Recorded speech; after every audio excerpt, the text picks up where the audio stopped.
যেদিন থেকে দেখলাম আজকের দিন থেকেই মেয়ের এক্সামটা চালু হচ্ছে, আমার মনটা ভীষণই খারাপ ছিল। কারণ বার্থডেটা একদম ভালো করে সেলিব্রেট হবে না। প্রতি বছরই হয় মায়ের কাছে যাই, নাহলে মা আমার কাছে এসে আমার জন্মদিনটাকে বেশ ভালো করে পালন করে।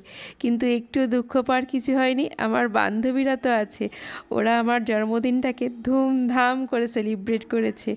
আমি ভীষণ খুশি। Happy birthday to you. Happy birthday dear বান্ধবী. Happy birthday to you. মোমবাতিটা নিভাও।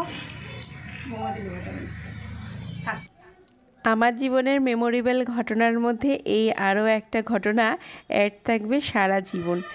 Thank you আমার সকল বান্ধবীগণ, তোমরা সারা জীবন এইভাবে আমার পাশে থেকো, আর আমরা সারা জীবন যেন এইভাবে হই হুল্লোড় করে কাটাতে পারি।